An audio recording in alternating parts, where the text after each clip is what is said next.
ہم اپنی زندگی کے کام کو کیسے بہتر گزاریں، وقت کو کیسے بہتر گزاریں، اس کے لیے چند پوائنٹ ہیں جو ہر ایک کے لیے کارآمد ہو سکتے ہیں۔ پہلی بات کہ اپنی نیند رات کے وقت میں پوری کر لیا کریں، پھر تہجد میں اٹھا کریں اور تہجد سے اپنے دن کی ابتدا کیا کریں۔ تہجد میں اللہ رب العزت کی طرف سے عنایات ہوتی ہیں۔ حدیث پاک میں آتا ہے کہ رات کے آخری پہر میں ایک فرشتہ اعلان کرتا ہے، هل من سائل فأعطی له، ہے کوئی سوال کرنے والا کہ جس کو عطا کیا جائے، ہے کوئی مغفرت کا چاہنے والا کہ جس کی مغفرت کی جائے۔ تو جب اللہ رب العزت کی طرف سے اعلان ہو رہا ہے، ہمیں چاہیے کہ ہم اس وقت جھولیاں پھیلایا کریں اور اللہ سے مانگا کریں۔ اس وقت مزدور کو مزدوری ملتی ہے، سائل کو اللہ کی طرف سے اس وقت نعمتیں ملتی ہیں، تو ہم اس وقت کو زندگی کا سب سے قیمتی وقت سمجھیں۔ چنانچہ ہمارے دن کی ابتدا تہجد سے ہونی چاہیے، اس وقت کو کبھی مس نہ کریں۔ کوشش یہی ہو کہ ہر رات میں تہجد کی توفیق نصیب ہو جائے۔ جتنے بھی تھکے ہوئے ہوں، تہجد میں اللہ کے سامنے جھولیاں پھیلا کر بیٹھیں تاکہ ہمیں اللہ کی طرف سے روزینہ نصیب ہو جائے۔ پھر فجر کی نماز پڑھیں اور فجر کے بعد اپنے اسباق پورے کریں، اشراق پڑھیں اور اشراق کے بعد اپنے دفتر اور بزنس کے کاموں کی ابتدا کریں۔ حدیث پاک میں نبی اللہ تعالیٰ فرماتے ہیں، اے میرے بندے، دن کے شروع میں تو 4 رکعت پڑھ لیا کر، میں سارا دن تیرے کاموں میں تیری مدد کروں گا، تیری کفایت کروں گا۔ ذرا غور کیجئے کہ ہمارے سارے دن کے کاموں میں اللہ کی مدد شامل ہو جائے تو ہمیں اور کیا چاہیے؟ اور یہ نعمت مل جاتی ہے اشراق کے 4 نفل پڑھنے پر۔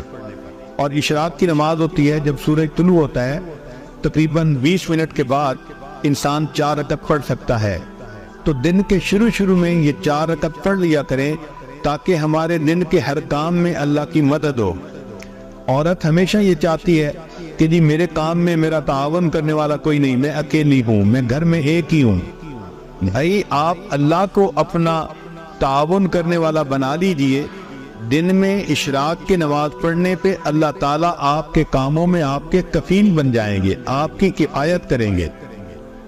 پھر دوسری بات یہ کہ ہم جو کام بھی کرنے لگیں تو اس کا جو اینڈ ریزلٹ ہے اس کو ہمیشہ ذہن میں رکھیں کہ ہم نے کس چیز کو اچیو کرنا ہے تاکہ ہم اس کام کو مکمل کر سکیں۔ ایک تیسرا پوائنٹ کہ جو اچھی عورتیں ہوتی ہیں وہ اپنے کام کو پریورٹائز کرتی ہیں، یعنی اس میں جو پریورٹی ہے وہ دیتی ہیں، اہم کام کون سا ہے، کس کو پہلے کرنا ہے۔ اگر ہم اہم کام کو پہلے کرنے کی بجائے بس اپنی ترتیب سے ہی ہر کام کرتے رہیں گے تو ہم کم وقت کم کام کر پائیں گے۔ چنانچہ ایک ٹیچر تھی، اس نے اپنے شاگردوں کو پرائورٹی کے اوپر ایک اچھی مثال سے بات سمجھائی۔ اس نے ایک بالٹی لی اور اس بالٹی کے اندر اس نے اینٹیں رکھ دی اور بالٹی بھر دی۔ پھر اس نے طلباء سے پوچھا کہ بتائیں اس بالٹی میں کوئی اور چیز آ سکتی ہے؟ ان کا نہیں، یہ تو ساری بالٹی اینٹوں سے بھر گئی۔ اب اس نے چھوٹے چھوٹے کنکر لیے اور جو اینٹوں کے درمیان جگہ تھی اس میں کنکر ڈال دیے۔ اس نے کہا دیکھو آپ تو کہہ رہے تھے کہ جگہ نہیں، اس میں تو اتنی جگہ تھی کہ کنکر بھی آ گئے، اب بتاؤ کوئی جگہ ہے؟ ان کا نہیں، اس میں تو اب کوئی بھی جگہ باقی نہیں۔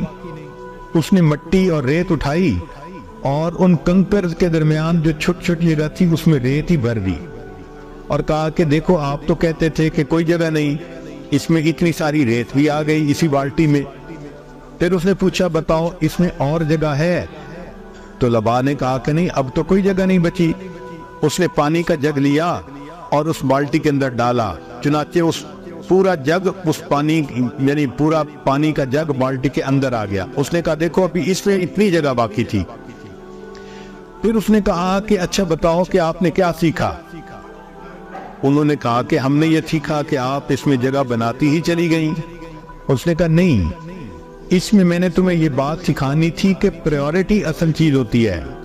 اگر میں اس بالٹی کو پانی سے پہلے بھر دیتی تو اس میں نہ اینٹیں آ سکتی تھی، نہ ریت آ سکتی تھی، نہ کنکر آ سکتے تھے۔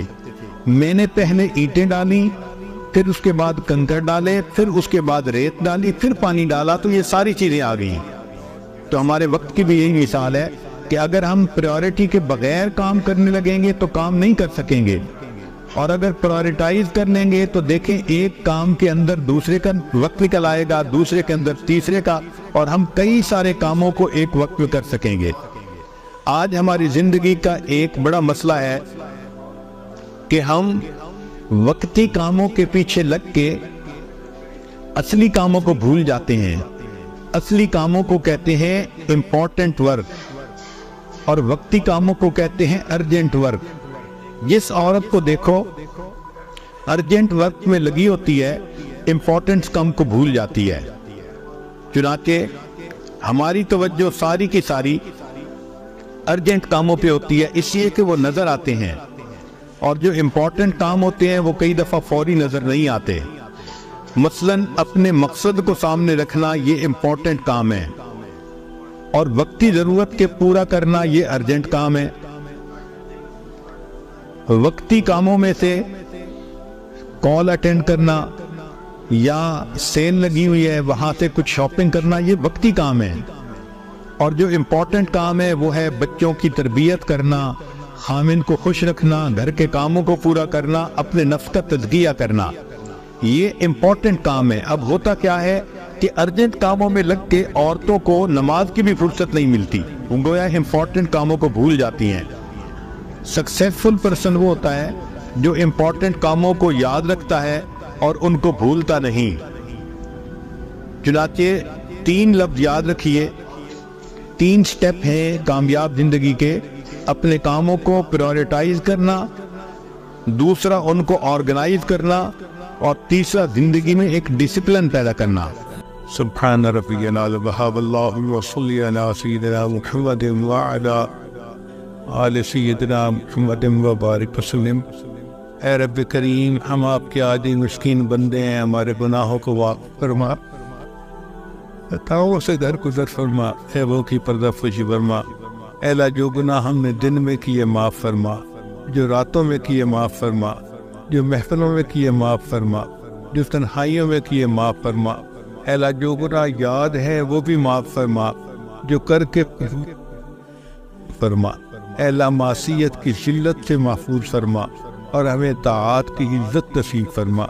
اللہ، آپ نے قرآن مجید میں فرمایا وَأَمَّا السَّائِلَ فَلَا تَنْهَرْ، سوالی کو انکار نہ کرو، جھڑکی نہ دو۔ اے اللہ، جب ہم کمزوروں کو حکم ہے ہم سوالی کو انکار نہ کریں۔ اے اللہ، ہم بھی تو آپ کے در کے سوالی ہیں، مالک آپ بھی انکار نہ فرمائیے، ہماری ان دعاؤں کو اپنی رحمت سے قبول فرما لیجیے۔